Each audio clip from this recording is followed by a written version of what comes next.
আসসালামু আলাইকুম, back to my channel Rupsina কিচেনে আপনাদের সবাইকে স্বাগতম। শুধুমাত্র একটা ডিম আর একটা কাঁচা আলু দিয়ে দারুণ একটা নাস্তা শেয়ার করেছি। ঝটপট কিছু বানাতে চাইলে আজকের এই রেসিপিটা দেখে নিতে পারেন। চলুন তাহলে রেসিপিটা দেখে নেওয়া যাক। প্রথমে নিয়ে নিচ্ছি দুটো আলু। আলুগুলিকে আমি আগে থেকে খোসা ছাড়িয়ে নিয়েছি। এবার আমি আলুটাকে গ্রেটার দিয়ে গ্রেট করে নেব। গ্রেটারের যে ছোট সাইডটা আছে আমি ওটা দিয়ে গ্রেট করে নিচ্ছি, তাহলে আলুগুলি তাড়াতাড়ি সিদ্ধ হয়ে যাবে। আলুগুলি গ্রেট করে নেওয়া হয়ে গিয়েছে। তারপর পরিমাণ মতো পানি দিয়ে আলুটাকে খুব ভালোভাবে ধুয়ে নেব। 2-3 বার পানি পাল্টে আলুটাকে খুব ভালোভাবে ধুয়ে নিয়েছি।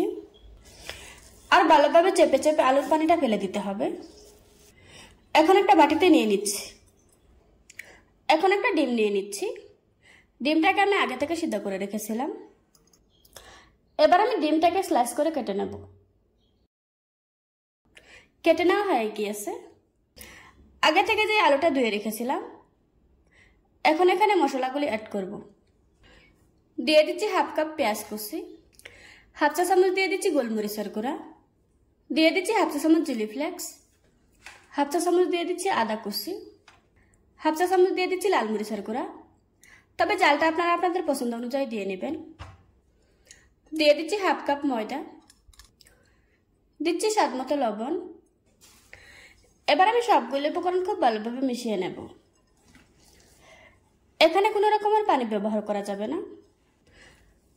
প্রথম দিকে মনে হবে এটা শুকনো শুকনো, তারপর এটা মাখাতে মাখাতে পানি ছেড়ে দেবে। তবে আপনাদের ক্ষেত্রে পানি লাগলে লাগতেও পারে। ওই ক্ষেত্রে 1 টেবিল চামচ পানি ব্যবহার করতে পারবেন। আপনারা চাইলে এখানে ধনেপাতা কুচি দিতে পারবেন। খুব ভালোভাবে মিশিয়ে নেওয়ার পর দিয়ে দিচ্ছি 2 টেবিল চামচ চালের গুঁড়া, দিচ্ছি 1/2 চা চামচ হলুদ গুঁড়া। আমি আবারও সবকিছু খুব ভালোভাবে মিশিয়ে নেব। কিছুক্ষণ মিশিয়ে নেওয়ার পর এখন আমার মিশ্রণটা তৈরি করা হয়ে গিয়েছে। এখন এখান থেকে ছোট ছোট ডো হাতে নিয়ে একটু চ্যাপটা করে ছড়িয়ে নিচ্ছি। তারপর মাছ বরাবর ডিমের স্লাইস দিয়ে দিচ্ছি। এখন এটাকে খুব ভালোভাবে বন্ধ করে দেব। আপনারা চাইলে গোল গোল করে চপের মতো করে বানিয়ে নিতে পারবেন। বানানো হয়ে গিয়েছে। এভাবে করে আজকে আমি সবগুলি বানিয়ে নেব। এবার আমি এগুলিকে ভেজে নেব। অন্যদিকে চুলায় একটি প্যান বসিয়ে পরিমাণ মতো তেল দিয়ে দিয়েছি। এখন তেলটা গরম হয়ে আসা পর্যন্ত অপেক্ষা করব।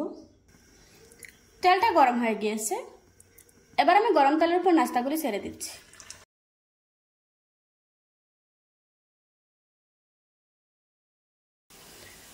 সবগুলি নাস্তা ছেড়ে দেওয়ার পর চুলার আঁচ মিডিয়ামে রাখতে হবে।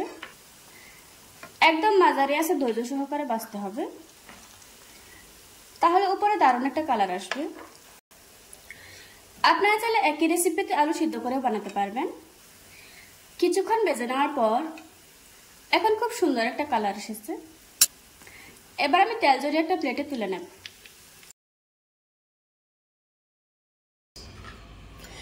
দেখুন বন্ধুরা, আমার নাস্তাগুলি বানানো হয়ে গিয়েছে।